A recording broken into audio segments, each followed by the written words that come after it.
اب اس آیت کریمہ کے اندر اللہ تبارک و تعالیٰ نے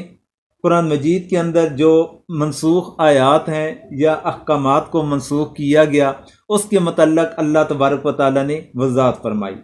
تو اب اس کے اوپر تھوڑی سی بات کرنا چاہوں گا نسخ کی حقیقت کے حوالے سے، کہ سب سے پہلی بات تو یہ ہے کہ دنیا کے اندر اس طرح کے معاملات چلتے رہتے ہیں کہ ایک حکم ایک وقت کے اندر کسی نے دیا، پھر اس کی جگہ پر دوسرا حکم دے دیا، تو اس کی یہ مختلف صورتیں بن جاتی ہیں کہ دنیا کے اندر تو یعنی انسانوں کے اندر کہ احکام میں نسخ اس لحاظ سے پایا جاتا ہے کہ پہلے کسی غلط فہمی سے ایک حکم جاری کر دیا، بعد میں حقیقت معلوم ہوئی تو حکم بدل دیا۔ کبھی اس لیے ہوتا ہے کہ جس وقت یہ حکم جاری کیا گیا اس وقت کے حالات کے مناسب تھا اور آگے آنے والے واقعات و حالات کا اندازہ نہ تھا، جب حالات بدلے تو حکم بھی بدلنا پڑا۔ یہ دونوں صورتیں احکام خداوندی میں نہیں ہو سکتی، جبکہ یہ دنیا کے اندر یا دنیاوی انسانوں کے قوانین کے اندر یہ باتیں یا طریقہ کار چلتا ہے۔ ایک تیسری صورت یہ بھی ہوتی ہے کہ حکم دینے والے کو اول ہی سے یہ بھی معلوم تھا کہ حالات بدلیں گے اور اس وقت یہ حکم مناسب نہیں ہوگا، دوسرا حکم دینا ہوگا، یہ جانتے ہوئے آج ایک حکم دے دیا اور جب اپنے علم کے مطابق حالات بدلے تو اپنی قرارداد سابق کے مطابق حکم بھی بدل دیا۔ اس کی مثال ایسی ہے کہ مریض کے موجودہ حالات کو دیکھ کر حکیم یا ڈاکٹر ایک دوا تجویز کرتا ہے اور وہ جانتا ہے کہ 2 روز اس دوا کے استعمال کرنے کے بعد مریض کا حال بدلے گا، اس وقت مجھے دوسری دوا تجویز کرنا ہوگی۔ یہ سب کچھ جانتے ہوئے وہ پہلے دن ایک دوا تجویز کرتا ہے جو اس دن کے مناسب ہے، 2 دن کے بعد حالات بدلنے پر دوسری دوا تجویز کرتا ہے۔ ماہر حکیم ڈاکٹر یہ بھی کر سکتا ہے کہ پہلے ہی دن پورے علاج کا نظام لکھ کر دے دے کہ 2 روز تک یہ دوا استعمال کرو، پھر 3 روز فلاں دوا، پھر 1 ہفتہ فلاں دوا، لیکن یہ مریض کی طبیعت پر بے وجہ کا ایک بوجھ ڈالنا ہے۔ اس غلط فہمی کی وجہ سے عملی خلل بھی خطرہ ہے، اس لیے وہ پہلے ہی سے سب تفصیلات نہیں بتلاتا۔ اللہ جل شانہ کے احکام میں اس کی نازل کی ہوئی کتابوں میں صرف یہی آخری صورت نسخ کی ہو سکتی ہے اور ہوتی رہی ہے۔ ہر آنے والی نبوت، ہر نازل ہونے والی کتاب نے پچھلی نبوت اور کتاب کے بہت سے احکام کو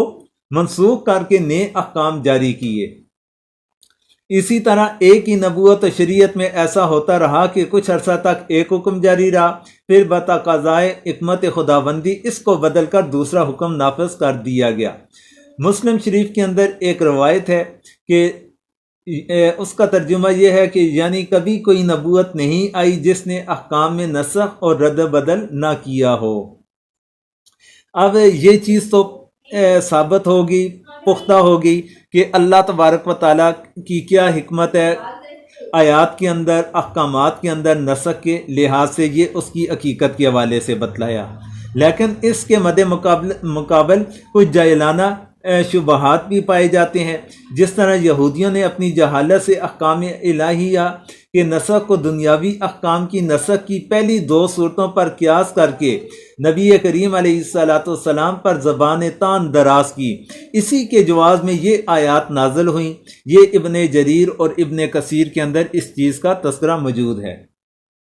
مسلمانوں میں سے ایک جو علیحدہ ہوا تھا فرقہ جسے معتزلہ کہا جاتا ہے، تو اس کے اندر ابو مسلم اصفہانی کی طرف یہ قول منسوب کیا جاتا ہے، وہ کہتا ہے کہ یہ قرآن مجید کے اندر جو اللہ تبارک و تعالیٰ نے یہ منسوخ آیات کے متعلق ذکر فرمایا کہ ما ننسخ من آیت او ننسیہا نأتی بخیر منہا او مثلیہا، تو وہ کہتے ہیں کہ یہ امکانی صورت اللہ تبارک و تعالیٰ نے بیان فرمائی کہ ایسا ہونا بھی ممکن ہے کہ اللہ تبارک و تعالیٰ اگر منسوخ کرنا چاہیں تو اللہ تعالیٰ منسوخ کر سکتے ہیں، لیکن پورے قرآن کے اندر کوئی بھی منسوخ حکم موجود نہیں ہے۔ یعنی وہ ایک طرح کا نسخ کا اقرار بھی کر رہے ہیں اور دوسرا منسوخ آیات کے نہ ہونے کا اس چیز کی دعوے داری بھی کر رہے ہیں۔ تو یہ تھا جاہلانہ شبہات جو یہودیوں کے یا فرقہ معتزلہ کے پائے جاتے تھے۔ اس کے بعد نسخ کے مفہوم میں متقدمین اور متاخرین کی اصطلاحوں میں فرق ہے۔ نسخ کے اصطلاحی معنی تبدیل حکم کے ہیں، کسی حکم کو تبدیل کرنا۔ یہ تبدیلی جس طرح ایک حکم کو بالکلیہ منسوخ کر کے اس کی جگہ دوسرا حکم لانے میں ہے، جیسے بیت المقدس کی بجائے بیت اللہ کو قبلہ بنا دینا، اسی طرح کسی مطلق یا عام حکم میں کسی قید و شرط کو بڑھا دینا بھی ایک قسم کی تبدیلی ہے۔ اسلاف امت نے نسخ کو اسی عام معنی میں استعمال فرمایا جس میں کسی حکم کی پوری تبدیلی بھی داخل ہے اور جزوی تبدیلی، قید و شرط یا استثناء وغیرہ کی بھی اس میں شامل ہے۔ اس لیے متقدمین حضرات کے نزدیک قرآن میں آیات منسوخہ 500 تک شمار کی گئی ہیں۔ حضرات متاخرین نے صرف اس تبدیلی کا نام نسخ رکھا ہے جس کی پہلے حکم کے ساتھ کسی طرح تطبیق نہ ہو سکے۔ ظاہر ہے کہ اس اصطلاح کے مطابق آیات منسوخہ کی تعداد بہت گھٹ جائے گی۔ اس کا لازمی اثر یہ تھا کہ متقدمین نے تقریباً 500 آیات قرآنی میں نسخ ثابت کیا تھا، جس میں معمولی سی تبدیلی، قید و شرط یا استثناء وغیرہ کو بھی شامل کیا تھا، اور حضرات متاخرین میں علامہ سیوطی نے صرف 20 آیتوں کو منسوخ قرار دیا۔ پھر ان کے بعد حضرت شاہ ولی اللہ رحمۃ اللہ علیہ نے مزید ان کے اندر بھی تطبیق پیدا کرتے ہوئے صرف 5 آیات کو منسوخ قرار دیا ہے۔ تو اس طرح اب یہ بالکل ہی قلیل تعداد یعنی تھوڑی تعداد رہ جاتی ہے کہ جو قرآن مجید کے اندر منسوخ آیات کے حوالے سے بنتی ہے۔ تو اس طرح آگے دیکھا جائے کہ انسان کو قرآن مجید کے اندر جب اللہ تبارک و تعالیٰ نے یہ آیت کا نزول فرما دیا کہ اللہ تبارک و تعالیٰ آیات کو منسوخ بھی فرما دیتے ہیں اور کسی حکم کو بلا بھی دیتے ہیں۔ اب منسوخ کا تو ذکر آ گیا، اور